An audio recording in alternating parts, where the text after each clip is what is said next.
না, একদিনের কষাই এখনো হয়নি। সব ঈদের মতো এবার ঈদে আনন্দটা এতটা পাচ্ছি না। গত বছর যেভাবে মানুষ কোরবানি দিয়েছে এবার এতটা মানুষ কোরবানি দিচ্ছে না। হ্যাঁ, কালকে ব্যস্ততার জন্য ঈদের ব্যস্ততা ছিল। তারপরে কসাইদের যদিও এবার গরু কম অনেকের, কিন্তু কসাইদের রেট অনেক হাই। হ্যাঁ, তারা হয়তো 20-25 হাজার টাকা করে এই গরুর চায়, যার জন্য আমাদের দ্বিতীয় দিন হয়তো বাধ্য হয়ে দিতে হচ্ছে। হ্যাঁ, তারপরে এখনো 15,000 চায় জবাই করতে, সেই জন্য আর কি গরু জবাই করতে এখন 15,000 চাচ্ছে তারা। আর কালকে তো 20,000 25,000 চাইছে, যেহেতু একটু গরু হয়তো একটু বড় হইলেই সেটা তারা বলছে সবসময় চাচ্ছে ঈদের দিন।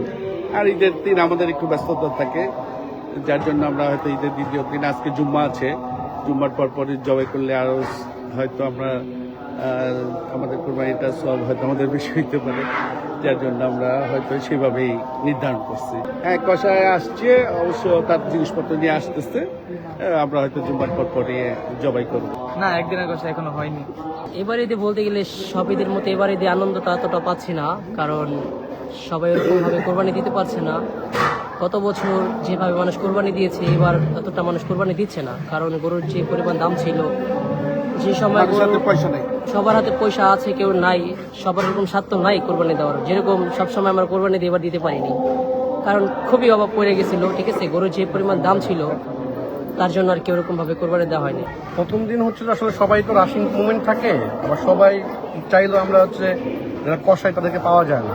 তো দ্বিতীয় দিনটা আসলে প্রেফার করি যে হচ্ছে যে আপনার যেহেতু একটু রিল্যাক্সে আর কি, যেহেতু তাড়াহুড়া না হোক, কোরবানি আসলে যাতে সুন্দরভাবে দেওয়া যায় সেজন্য হচ্ছে আর কি দ্বিতীয় দিনটা সিলেক্ট করে রাখা হয়। পরবর্তীতে মোটামুটি ভালোই দেখা যাচ্ছে যে মোটামুটি পরিষ্কারই দেখলাম, যেগুলো গতকালকে হয়েছে পরিষ্কার হচ্ছে, আজকের দিন হচ্ছে।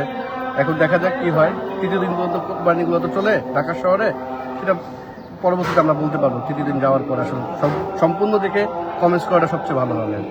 অবশ্যই যেটা হচ্ছে আসলে কোরবানি তো ত্যাগ, যাদের সামর্থ্যবান আছে তারা তো তাদের সামর্থ্য অনুযায়ী কোরবানি দিচ্ছে, এবং যারা তাদের প্রতিবেশী আছে বা যারা আছে খুবই মানে কোরবানি দিতে পারে নাই, তাদের সাথে আসলে কোরবানি আনন্দকে ভাগাভাগি করাটাই ওর জন্য হচ্ছে আসলে বেসিক্যালি কোরবানিটা দেওয়া। যারা এখন দুস্থ আছে তারা বা গরিব আছে, তাদের সামর্থ্য নাই, তারা বছরে এই একটা দিনের জন্যই আশা থাকে যে কোরবানি আসলে হয়তো বা যারা কোরবানি দিচ্ছে তাদের থেকে কিছু একটা অংশ তারা পাবে, সেটা দিয়ে তারা হয়তো বা একবেলা বা দুই বেলা একটু গরুগ্রস্ত স্বাদটা তারা নেবে।